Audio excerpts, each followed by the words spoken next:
There has always been a divide between the ruling and political classes and real people, and never is that divide more evident than during times of war and conflict. They declare war and drag us into battles they have no intention of fighting themselves. When they say we are at war, what they really mean is you are at war.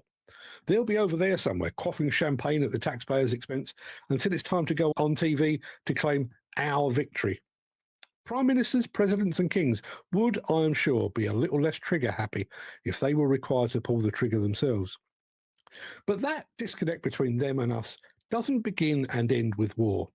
Here in the world of demolition and construction, we too are part of the royal we, expected to do the hard work and embrace the danger while someone else takes the credit and the glory.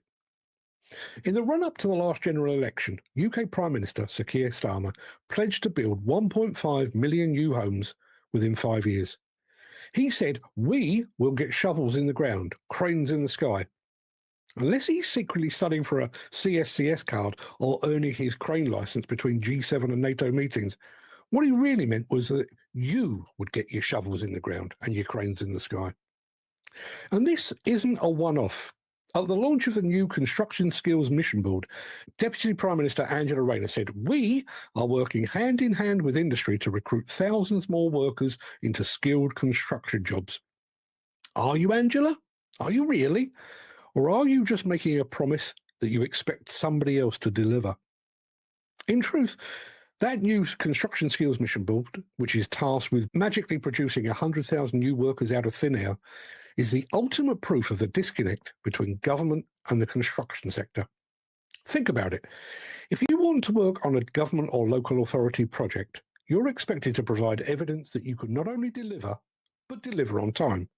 You must outline your resources and materials, disclose your insurance, and prove you have the financial capacity to see the job through. You must demonstrate that your workers are trained, competent, and carded, and that your equipment meets the latest environmental standards. Depending on the project, you might also have to undergo background checks more thorough than a passport application. In other words, you must prove your capability long before you're allowed near the site.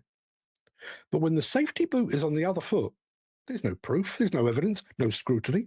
A government minister makes a sweeping declaration on TV and then walks away, expecting 2.5 million demolition and construction workers to turn a soundbite into reality. Leaving it to the experts is fine, that's why we have them. But surely it would make more sense to consult with those experts before committing them to the impossible. When Starmer announced his plan to build 1.5 million new homes, Labour supporters applauded. Many hoped it would ease the housing crisis. Even the press parroted the pledge. The reaction in construction circles, however, was very different. Before the ink was even dry, industry professionals were already asking, how? The sector has consistently fallen short of annual house building targets for decades. The UK planning system is a slow-moving clown car driven by the incompetent and the recalcitrant. And that's before we address the PPE-wearing elephant in the room.